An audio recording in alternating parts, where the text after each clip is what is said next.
తెలుగు రాష్ట్రాల్లో మోంతా తుఫాను బీభత్సం కొనసాగుతోంది. ఇప్పటికే బంగాళాఖాతంలో ఏర్పడిన తుఫాను ప్రభావంతో ఈదురు గాలులతో కూడిన భారీ వర్షాలు కురుస్తున్నాయి. ఇవాళ అనగా అక్టోబర్ 28 మంగళవారం ఇది తీవ్ర తుఫానుగా మారి అత్యంత భారీ వర్షాలు కురుస్తాయని వాతావరణ శాఖ హెచ్చరించింది.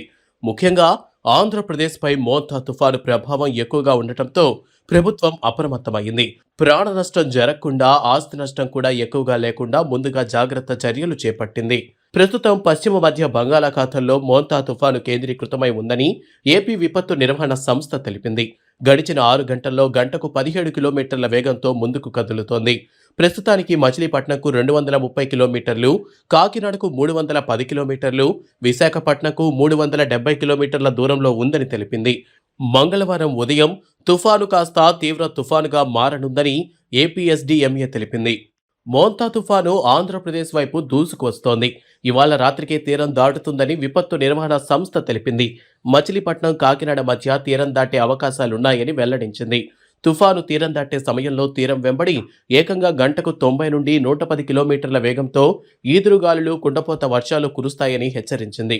కాబట్టి తీర ప్రాంతాల ప్రజలు అప్రమత్తంగా ఉండాలని ప్రభుత్వం సూచిస్తోంది. ఈ జిల్లాల్లో భారీ వర్షాలు. మోంతా తుఫాను ప్రభావంతో ఇప్పటికే శ్రీకాకుళం, విజయనగరం, విశాఖపట్నం, అనకాపల్లి, నెల్లూరు, కోనసీమ, కాకినాడ జిల్లాల్లో భారీ వర్షాలు కురుస్తున్నాయని ఏపీఎస్డీఎంఏ తెలిపింది. ఇలా దాదాపు 95 ప్రాంతాల్లో భారీ నుంచి అతి భారీ వర్షాలు రికార్డైనట్లు తెలిపింది. అత్యధికంగా విశాఖపట్నం జిల్లాలోని కాపులుప్పాడలో 125 మిల్లీమీటర్లు, విశాఖ రూరల్ ప్రాంతాల్లో 120 మిల్లీమీటర్లు, ఆనందపురంలో 117 మిల్లీమీటర్ల వర్షపాతం నమోదైందని ఏపీఎస్డీఎంఏ వెల్లడించింది. ఈ జిల్లాల్లో ప్రజలు తస్మాత్ జాగ్రత్త.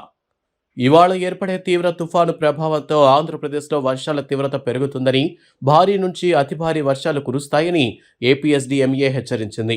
శ్రీకాకుళం నుండి నెల్లూరు వరకు కుండపోత వర్షాలు తప్పవంటోంది. ఈ వర్షాలకు ఉరుములు, మెరుపులు, ఈదురుగాలులు తోడయి మరింత ప్రమాదకరంగా మారే అవకాశాలున్నాయని హెచ్చరించింది.